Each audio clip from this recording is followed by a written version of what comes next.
The most dangerous secrets are never hidden behind locked doors. They're hidden inside ordinary routines. I never planned to save a man's life. I was just supposed to empty trash cans, polish marble floors, and disappear before sunrise. That was the agreement. Nobody noticed the cleaning lady, and honestly, that was exactly how I liked it. My name is Emily Carter.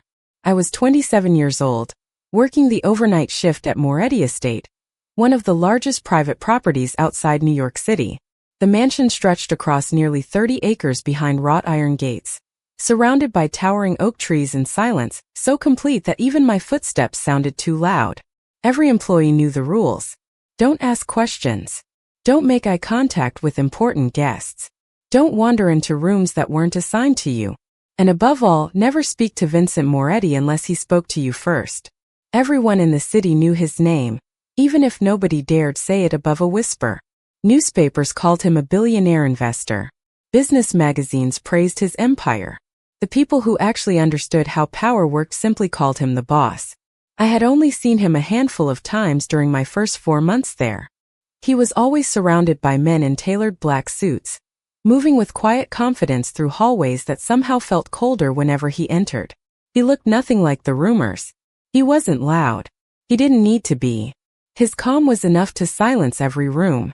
His sleeves were usually rolled just enough to reveal intricate black ink disappearing beneath crisp white cuffs, tattoos that hinted at stories no one was brave enough to ask about. Every member of the household treated him as if nothing could touch him. They stood straighter when he walked by. They lowered their voices when he entered the dining room. They watched him the way sailors watched approaching storms. Which was why what happened every evening never made any sense to me. At exactly 7:30, dinner was served in the west dining room. At exactly 8:15, Mr. Moretti always excused himself. By 8:20, I would hear footsteps moving faster than usual upstairs. Doors opening. Quiet voices. Then silence. The next morning he looked exhausted, pale beneath the warm glow of the chandeliers, as though he hadn't slept at all. The first time I noticed, I assumed he worked too hard. The second time I blamed stress. By the third week, I realized something else was happening. It followed the same pattern every single night. The same dinner. The same private tea. The same unexplained illness afterward. One Thursday evening I was polishing the hallway outside the library when I heard a ceramic cup shatter somewhere beyond the partially open door. Instinct made me look up. Vincent Moretti was gripping the edge of a mahogany table, breathing slowly while his personal physician checked his pulse. His security team remained perfectly still, pretending nothing unusual was happening. Nobody sounded alarmed. Nobody called an ambulance. It was as if this had become normal. The physician quietly assured everyone that the episode would pass with rest. A housekeeper beside me whispered that the boss had suffered mysterious attacks for almost 2 years and that specialists from Boston, Chicago, and Los Angeles had never found a cause. She shrugged as if it were simply another expensive inconvenience rich people collected. But something about the room bothered me. Not the broken cup. Not the expensive medicine case resting beside him. It was the linen napkin lying neatly folded beside an untouched dessert spoon. Earlier that evening, I distinctly remembered placing a different napkin there myself. I stared at it for only a second before another employee gently nudged my shoulder and reminded me to keep walking. So I did. I finished mopping the marble floors. I emptied every wastebasket. I replaced fresh towels in the guest suites. Yet that single detail refused to leave my mind. Because sometimes the smallest thing in the room is the only thing that doesn't belong, and that night, for the very first time, I stopped believing Vincent Moretti was losing a battle against illness. I began to wonder if someone inside that mansion was carefully making sure he never got well. The image of that folded linen napkin followed me home the next morning, lingering in my mind long after I had traded my gray cleaning uniform for an oversized sweatshirt in my tiny apartment. I had spent 2 years in a nursing program before life pulled me away. Tuition became impossible after my mother got sick, and the bills did not care about unfinished dreams. But some lessons never really left me. Patterns mattered. Small changes mattered. People often ignored the ordinary details because they expected important answers to look dramatic. The following evening I arrived at the estate 15 minutes early. The sunset painted the limestone walls with warm gold, making the mansion look almost welcoming, even though everyone inside walked as if they were afraid of disturbing the silence. I signed the employee log, collected my cart, and started cleaning the east wing exactly as scheduled. Every room smelled faintly of cedar polish and fresh flowers. Everything looked perfect. Too perfect. At 7:25 I positioned my cart near the hallway outside the dining room. Officially, I was wiping fingerprints from the glass display cases. Unofficially, I wanted to see if I had imagined the strange routine. The dining room doors remained open just long enough for servers to enter. Vincent Moretti sat alone at the far end of the 12-seat table beneath a crystal chandelier that reflected tiny circles of light across polished silver.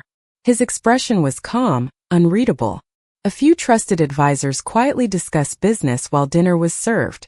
Nothing seemed unusual until dessert arrived. A house steward carried a silver tray with coffee, tea, and neatly folded linen napkins.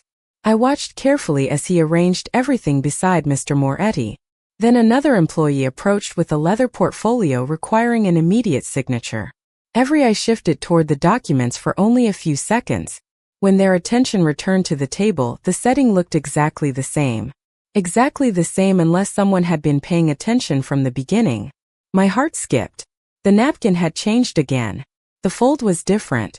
The embroidered initials that had been facing outward were now hidden beneath the edge of the plate. It was subtle. Enough that no guest would ever notice. But I did because I had ironed those napkins less than an hour earlier. I kept telling myself there had to be a reasonable explanation. Maybe another steward had replaced it because of a wrinkle. Maybe I was chasing ghosts born from exhaustion. Then Vincent reached for his coffee.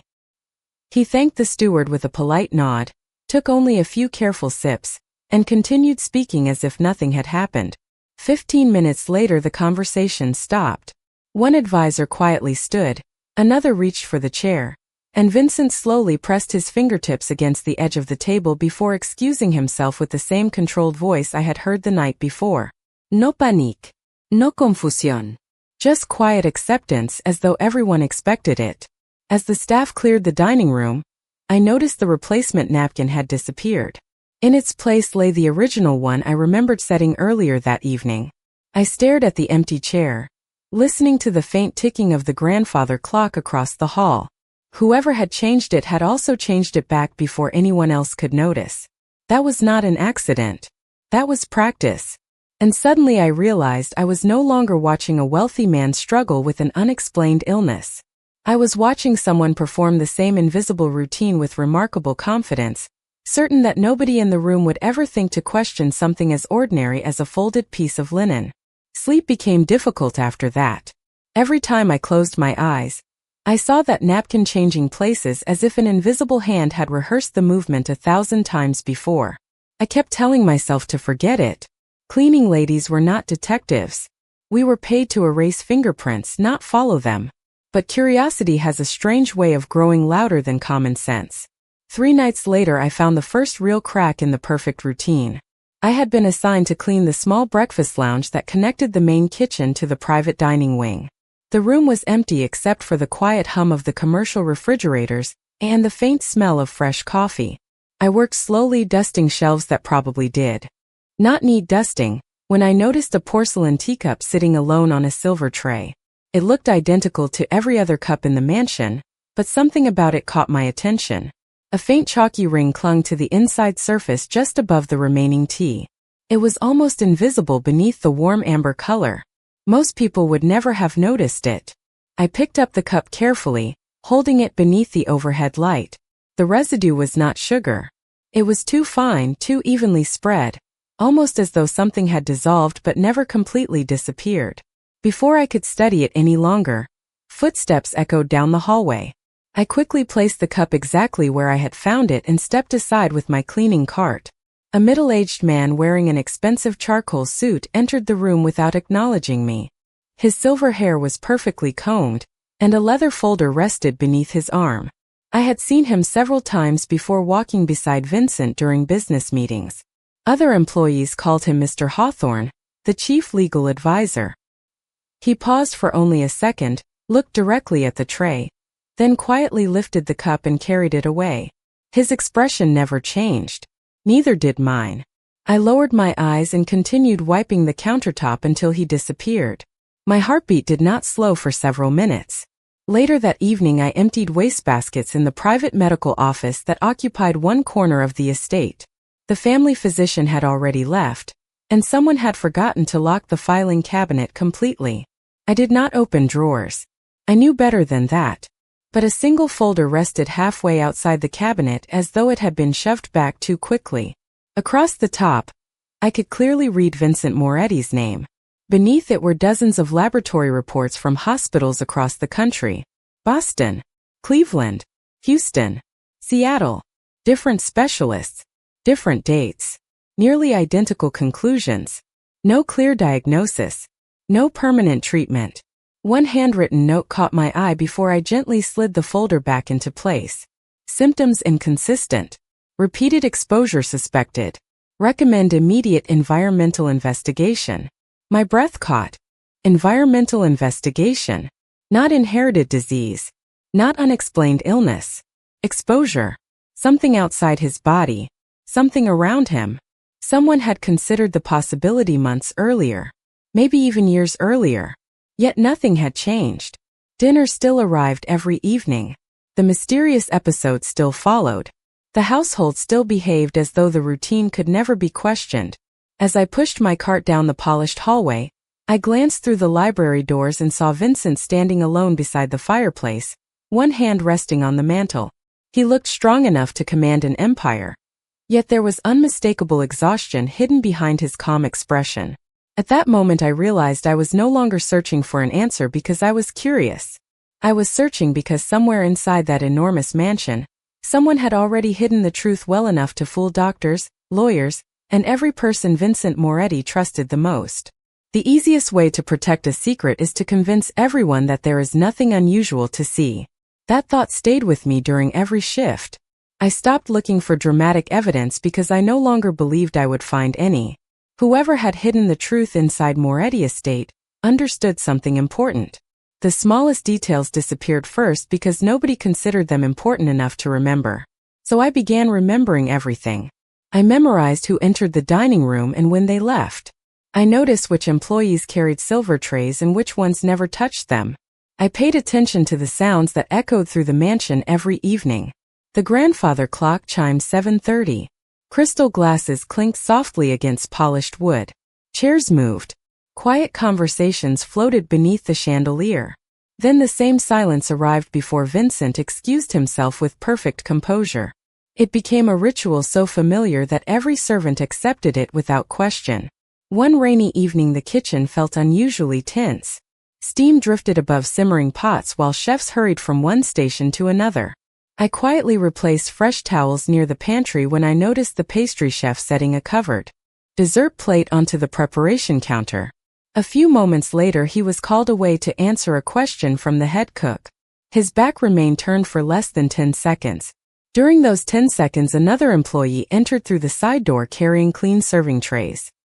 He paused beside the dessert, adjusted the silver cover for what looked like no reason at all, then continued walking without saying a word. It happened so naturally that nobody reacted. I almost convinced myself that I had imagined it. Then I looked closer after everyone left. The dessert plate had rotated slightly. The tiny Moretti family crest stamped into the porcelain no longer faced the same direction. I did not touch it. I simply remembered it. That night, after dinner, Vincent experienced another episode of unexplained weakness. The timing was almost identical to every other evening. My stomach tightened. I was beginning to understand why every medical test had failed. Doctors searched for illness inside his body, while the real answer might have been arriving on a silver tray every single night. Near midnight I gathered empty glasses from the private sitting room outside Vincent's office. One crystal tumbler still held a small amount of untouched sparkling water. Beside it rested a handwritten note listing appointments for the following day. I glanced away immediately. Reading private schedules was not my business. But one sentence had already caught my eye before I looked down. Independent laboratory consultation canceled by client request. Canceled. Not completed. Not postponed. Canceled. Someone had prevented another opinion from happening. Whether Vincent knew about it or not, I could not tell. As I carried the tray back toward the kitchen, I nearly collided with Mr. Hawthorne in the hallway.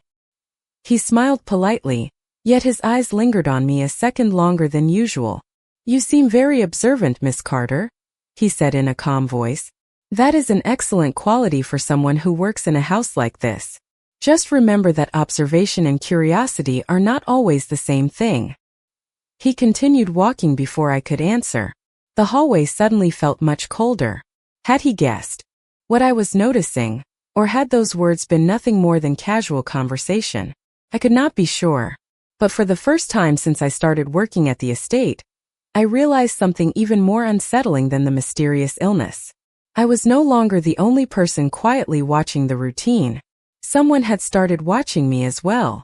From that night on, I understood that surviving inside Moretti Estate depended on pretending not to notice what everyone else ignored. So I smiled when people spoke to me. I polished the marble floors until they reflected the chandeliers like still water. I pushed my cleaning cart through endless hallways with the same quiet rhythm as every other employee. Outwardly, nothing had changed. Inside, I watched everything. The strange part was not that Vincent Moretti seemed surrounded by loyal people. It was that every one of them appeared almost too loyal. His head of security inspected every entrance twice before dinner. The kitchen staff followed recipes with military precision. His physician checked medications personally. Mr. Hawthorne reviewed schedules down to the minute. If an outsider wanted to reach Vincent, they would never succeed. The estate functioned like a perfectly sealed fortress, which meant the answer had to be somewhere already inside its walls. A few evenings later, the opportunity arrived by accident. One of the assistant housekeepers asked me to replace fresh towels in the executive conference room before a late meeting. The room overlooked the gardens through enormous windows, and a long walnut table dominated the center. By the time I finished, voices echoed from the hallway. I slipped into the adjoining supply closet, intending to avoid interrupting the meeting until everyone had entered. The door remained slightly open. I never meant to listen, but certain words have a way of stopping your breathing. Vincent entered first, followed by Mr. Hawthorne and two senior advisors. They discussed shipping contracts, investments, and charitable foundations with calm professionalism. Vincent sounded tired, though his decisions remained sharp and decisive. After nearly 20 minutes, the meeting ended. Everyone stood except Mr. Hawthorne. He gathered several folders while Vincent answered a telephone call near the window. For only a moment, Mr. Hawthorne quietly exchanged one identical blue folder for another resting inside his leather briefcase. The movement was effortless, precise, practiced. When Vincent returned to the table, he signed the document placed before him without hesitation. Nothing looked suspicious unless someone had witnessed the switch itself. My pulse quickened. It was the same feeling I had experienced watching the linen napkins. Nothing dramatic, nothing obvious. Just another tiny substitution hidden inside an ordinary routine. After they left, I remained inside the closet for several minutes until the hallway became silent again. As I stepped into the empty conference room, something caught my eye beneath one of the chairs. A small white pharmacy label had peeled away from the bottom of a medical supply package. Most people would have thrown it away without reading it. I picked it up only because I was responsible for cleaning the room. The printed words were brief. External laboratory sample. Return pending. The date stamped across the label was 3 weeks old. Return pending. The phrase echoed inside my head. If samples had been sent away, then somewhere there had been evidence worth testing. But why had every independent consultation disappeared from Vincent's schedule afterward? Why had the physician's notes mention repeated exposure? Why had no one spoken about those results again? I slipped the tiny label into my apron pocket before I could second-guess myself. It was the first object I had ever removed from the mansion, and guilt followed me all the way home. That night I searched every public medical database I could access from my old laptop. The label itself revealed almost nothing, but one detail stood out. The laboratory specialized in environmental contamination, rather than rare diseases. I stared at the glowing screen until nearly 3 in the morning. Doctors had not been searching for an illness. At least one of them had been searching for a source. And if someone had quietly redirected that search, then the person responsible did not need to stand outside the gates waiting for an opportunity. They were already walking the same hallways as Vincent every single day, trusted enough that no one ever thought to question the smallest changes they made. The hardest part was pretending that nothing had changed when every instinct inside me was screaming that I was running out of time. I no longer believed Vincent Moretti was simply becoming weaker. Someone had invested years into making his decline appear natural, patient enough to let doubt replace urgency. The next evening I arrived earlier than usual and walked through the employee entrance beneath a gray autumn sky. Cold air drifted across the gardens while the fountain at the center of the courtyard whispered against the silence. Inside, everything looked exactly as it always had. Fresh flowers lined the entrance hall. Crystal chandeliers reflected across polished marble. Staff members greeted one another with quiet smiles. The mansion looked peaceful. That was what frightened me most. Secrets survive best in beautiful places. My assignment placed me in the private library before dinner. Dusting bookshelves should have been the easiest job in the estate, yet every few minutes I found myself glancing toward the hallway. Around 7 o'clock Vincent entered alone carrying several folders beneath one arm. He looked composed as always, dressed in a charcoal suit with the sleeves rolled back slightly, revealing the dark tattoos winding across his forearms. Up close he seemed even more exhausted than before. There were faint shadows beneath his eyes that no amount of confidence could hide. He did not notice me immediately. He stood near the fireplace reading several documents before quietly rubbing one hand against his temple, as though fighting another wave of discomfort. For a brief second I forgot every warning about staying invisible. "Mr. Moretti," I said softly before fear convinced me to stay silent. He slowly looked up. His pale blue eyes settled on me with calm curiosity rather than irritation. "You are one of the night staff," he said. His voice was steady, controlled, almost surprisingly warm. I nodded. "Emily Carter." He studied me for a moment. "You always seem to be working." I almost laughed. "That is usually the idea." To my surprise, the corner of his mouth lifted into the smallest smile. It lasted only a heartbeat before another employee appeared outside the library announcing that dinner was ready. Vincent thanked him with a quiet nod, then looked back at me. "Do not stay too late tonight," he said. "The house feels colder than usual." He walked away before I could answer. I watched him disappear down the hallway, wondering whether he had any idea how unusual that simple conversation had been. Later, while replacing fresh towels near the private dining wing, I noticed something that made my stomach tighten. The silver tea service had already been arranged, but one porcelain cup was missing. A young server hurried toward the pantry carrying it in both hands. Halfway there Mr. Hawthorne intercepted him with effortless politeness. "Allow me," he said. He accepted the cup, disappeared through a side door for less than a minute, then returned carrying what appeared to be the very same cup. The server thanked him without hesitation and continued into the dining room. Nobody questioned the interruption. Nobody even looked surprised. I stood frozen beside my cleaning cart. The routine had changed. Until now I had only seen objects replaced after they reached the table. This time the exchange happened before anyone else entered the room. It was cleaner, safer, easier to hide.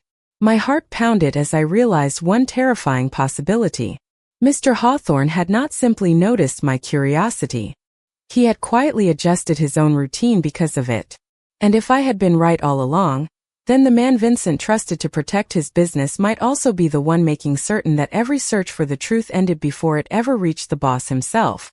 For the first time since I started working at Moretti Estate, I was afraid that finding the truth might happen too late.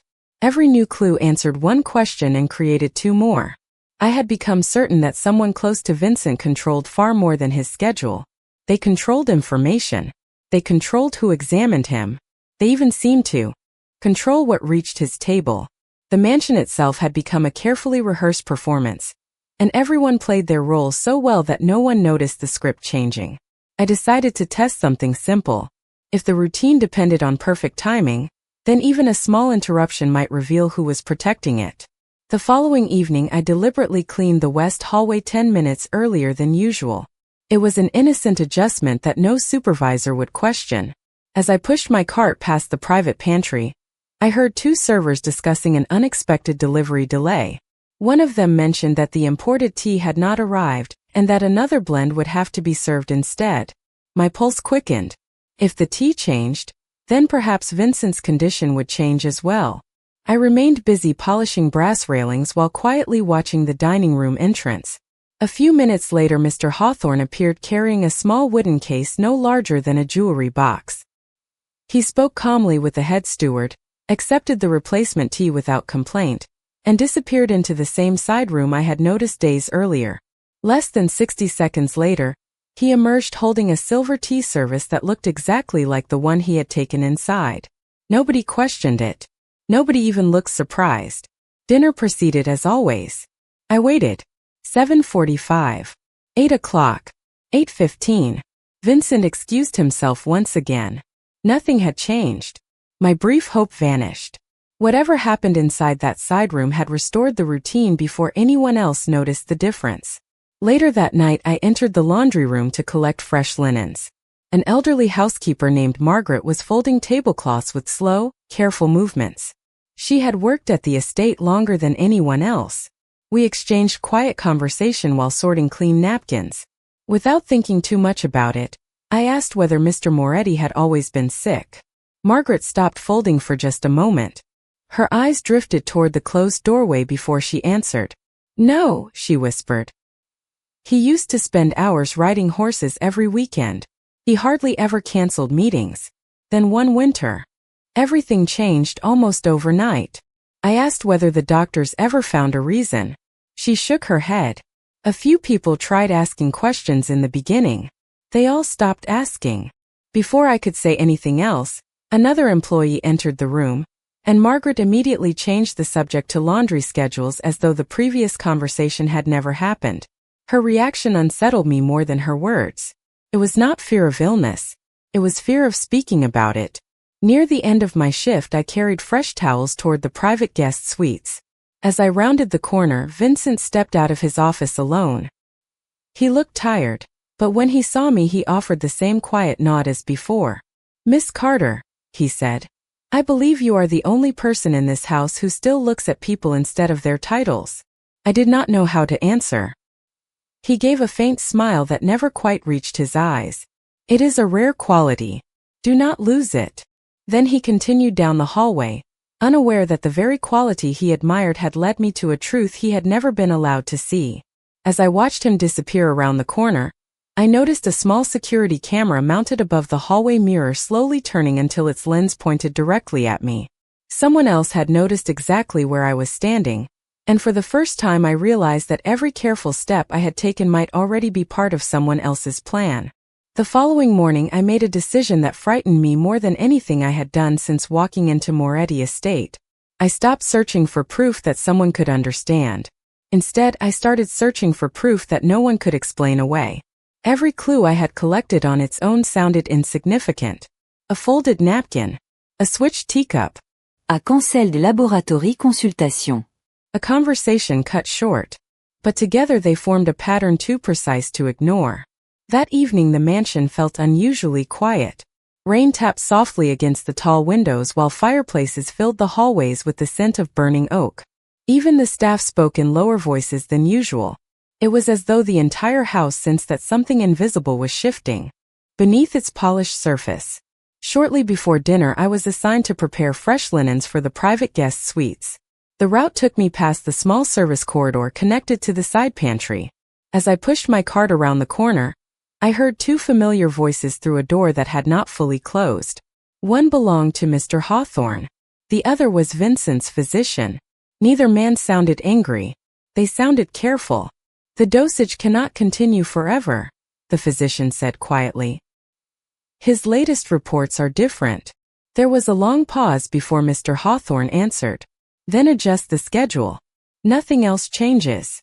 My breath caught. The physician spoke again, this time with obvious hesitation. "If someone requests another independent analysis, I cannot guarantee the same conclusion." Mr. Hawthorne replied with complete confidence. "No one will request one." Their footsteps moved closer.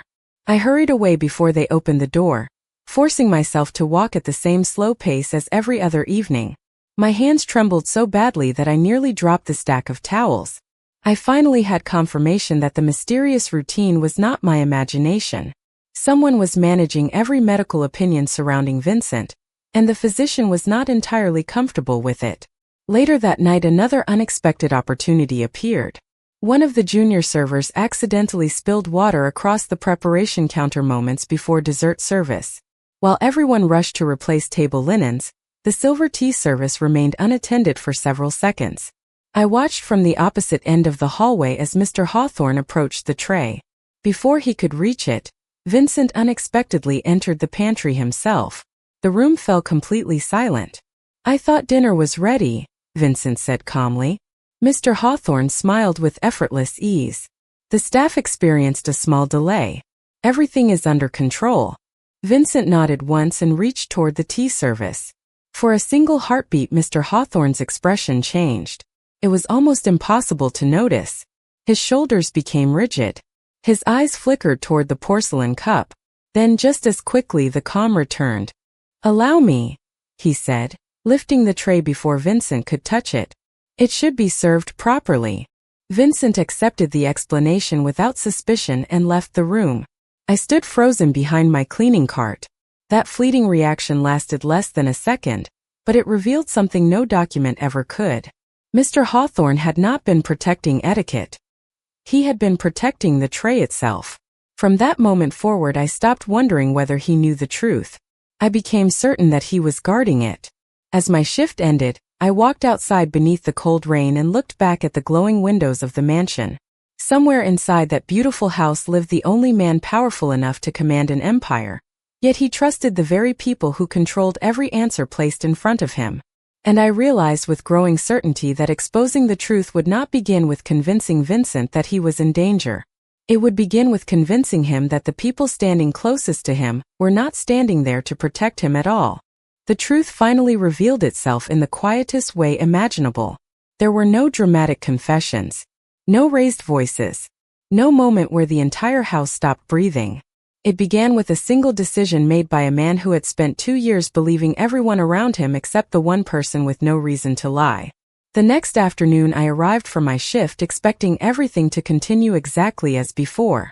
Instead, one of Vincent's security officers approached me in the employee entrance and politely asked me to follow him to the library. Every instinct told me I had made a terrible mistake. When I stepped inside, Vincent Moretti stood beside the tall windows overlooking the gardens. Sunlight filtered through the autumn trees, softening the sharp lines of his face. Mr. Hawthorne was nowhere to be seen.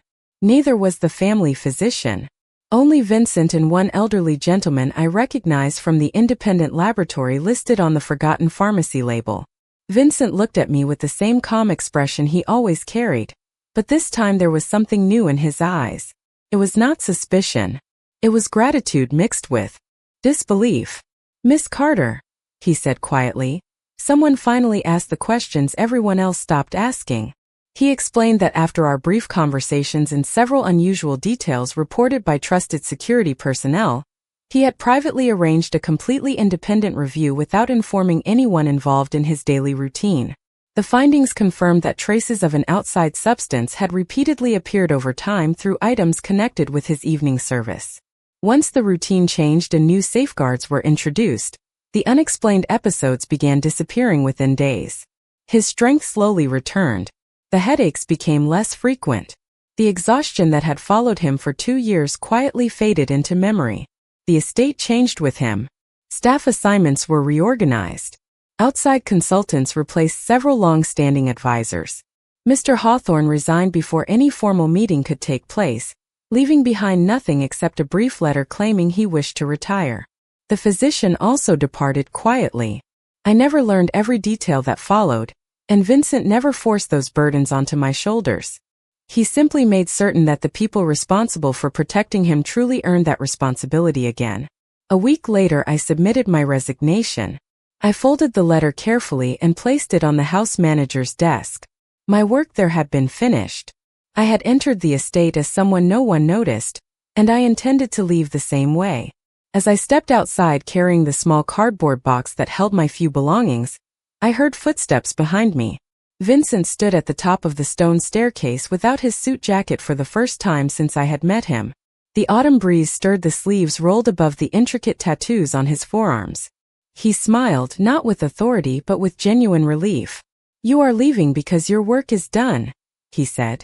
I nodded. Cleaning was always temporary. He walked down the steps until only a few feet separated us. "You are wrong," he replied softly. "Everyone who worked here cleaned this house. You are the only one who cleaned the lies out of my life." I felt my eyes fill with tears. Before I could stop them, for the first time in years, he looked like a man carrying hope instead of invisible weight. He reached into his coat pocket and handed me a small envelope. Inside was a scholarship letter covering every remaining semester of nursing school. There was no contract attached. No expectation. Only a handwritten note that read, "Finish the dream you paused for someone else." I looked back at him, unable to speak. He gently brushed a loose strand of hair away from my face and asked one simple question. "When you become the nurse you were meant to be, would you allow me to take you to dinner?" I laughed through my tears and answered yes. He leaned forward and placed a gentle kiss on my forehead, a quiet promise rather than a grand gesture. Months later, after I completed my degree, we returned to the estate together. The marble floors still shined beneath the chandeliers, but the silence felt different. It no longer carried fear. As we stood in the entrance hall, Vincent quietly took my hand and smiled. I realized then that the strongest people are not always saved by the most powerful voices. Sometimes they are saved by the person everyone else forgot to notice.